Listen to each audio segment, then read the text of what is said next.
இன்னைக்கு பொண்டாட்டி என்ன விட்டு போனாலோ அன்னைக்கே யாபெடுக்க இன்னைக்கு வந்துடுச்சு. நான் இன்னும் சோத்துல நாலஞ்சு கவனத்து எனக்கும் போட்டு வச்சா இறக்கமுள்ள யாப்புள்ள கோழி சாக்கோட கொடுத்தவனா நடத்தையில லோகநாத மகராச லோன் வாங்கி தாரேன்னா செஞ்சாது என்னன்னு 7 பேரு ஏட்டாக ஏதேதோ கதகேசி இங்கிலீஷ்ல சிரிச்சாக. எழுத்து கூலிக்கே 200 வரிச்சோவ காகிதத்தை நீட்டி கையெழுத்து கேட்டாக. ஒத்தி ஒத்தி எடுத்ததுல உருட்டி முடிச்சதுல கட்டவரை தேய்ச்சி காய்கறா போனதையா. நடையா நடக்க விட்டு நரம்பெல்லாம் தேய விட்டு கவிசை எடுத்துக்கிட்டு கடங்காசு கொடுத்தாக. அவனுக்கு 500 இவனுக்கு 300 இங்கங்க வெட்டலைனா ஆடு குட்டி போனாவா. அவனுக்கு 500 இவனுக்கு 300 இங்கங்க வெட்டலைனா ஆடு குட்டி போனாவா. கோட்டை கட்ட லோன் வாங்கி குடிசை கட்டி நிக்கிறனே ஆனவாக்க லோன் வாங்கி ஆடு வாங்கி மேய்க்கிறனே. கோட்டை கட்ட லோன் வாங்கி குடிசை கட்டி நிக்கிறனே ஆனவாக்க லோன் வாங்கி ஆடு வாங்கி மேய்க்கிறனே என்று யதார்த்த மொழியினிலே பெரியவர் கூறுவது இன்றைய சமுதாயத்தை தோல் உறுத்து காட்டும் கண்ணாடியாய் விளங்குகிறது. அடுத்த 5 பெரிது 6 சிறிது என்ற தலைப்பினிலே 6 அறிவு கொண்ட மனிதனை விட 5 அறிவு கொண்ட மிருகமே உயர்ந்தது என்று மனிதனின் மிருக குணத்தை பட்டம் பிடித்து காட்டுகிறார். மிருகமே என்று மனிதனை திட்டாதே மனிதனை. எந்த விலங்கும் தன் இறப்பிற்கு மேலே இன்னொரு வயிறு வளர்ப்பதில்லை. எந்த பறவைகளும் கூடு கட்டி வானவிற்கு விடுவதில்லை.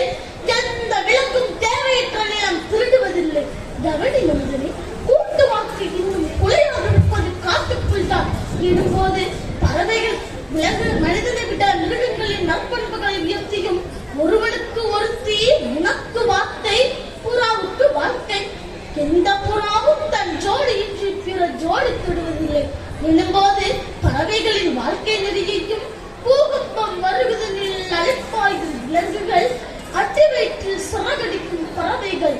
இப்போது சொல், அறிவில் 6 பெரிதா 5 பெரிதா என்பதை கேட்கும் போதே ஒரு உணர்ச்சல் பாலத்தின் மேல் நடந்து கொண்டே அறிவியல் பறவையை அள்ளி வீசுகின்றார் என்பதை தெல்ல தெளிவாகிறது. அடுத்து மருத்துவ அறிக்கை என்ற தலைப்பினிலே மருத்துவருக்கே மருத்துவம் சொல்லிக் கொடுத்திருக்கிறார். டாக்டர், மருத்துவ முறையில் மாற்றுங்கள் டாக்டர் என்று மருத்துவரை பார்த்து அரைப்புகள் விட்டுவது மிகவும் நகைச்சுவையாக இந்த பரிபோரை பரவசப்படுத்துகிறது. நகைச்சுவை நிறைந்த கதையை நாம் சுவாசிக்கலாம் வாங்க. வாயை திற என்பீர்கள், வயிறு தெரியும்படி வாய் திறப்போம். நாக்கை நீட்டு என்பீர்கள், கல்கத்தா காலியாய் நாக்கை நீட்டுவோம். முதுகை திருப்பி மூச்சு இழு என்பீர்கள், அப்போதுதான் உண்மையாய் சுவாசிப்போம். அவ்வளவுதான் அஞ்சல் என்று அருள்வாக்கு சொல்வீர்கள். வாசிக்க முடியாத கையெழுத்தில் வாயில் பேர் எழுதி காகிதம் கிழிப்பீர்கள். 3 வேளை என்னும் தேசிய கீதத்தை 2 வார்த்தைகளில் பாடி முடிப்பீர்கள். போதாது டாக்டர், எங்கள் தேவை இது இல்லை டாக்டர். நோயாளி பாமரன் சொல்லிக் கொடுங்கள், நோயாளி மாணவன் கற்றுக் கொடுங்கள். வாய்வழி சுவாசிக்காத காற்றை வடிகட்டும் ஏற்பாடு வாயில் இல்லை என்று சொல்லிவிடுங்கள். சுவாசிக்கவும் சுத்திரம் உண்டு, எத்தனை சாமரைகள் அறிவார். சுவாசிக்கும் சுத்த காற்று நுரையீரலின் தரை தட வேண்டும். தரை எங்கே முடிகிறது? தலை தானே தொடுகிறது. சொல்லிக் கொடுங்கள். ஒரு கால் விற்கவென்றால் உடனே கவனி, யானைக்கால் அறிகுறி. 2 கால் விற்கவென்றால் இப்போது கவனி. சிறுநீரகத்தில் சிக்கல் இருக்கலாம்.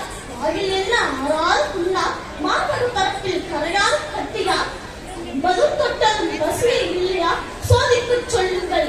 அறியாத புற்றுநோய் ஆனா அவன்னா எழுதியிருக்கலாம், அறியாத புற்றுநோய் ஆனா அவன்னா எழுதியிருக்கலாம் என்ற வரிகளை பார்க்கும் போது இவர் பேனா நோயின் நாட்டுக்கு இருந்து கவிதையே மருந்து சிக்கலை எழுதி நீட்டிருக்கிறது என்றால் அது மிகையாகாது.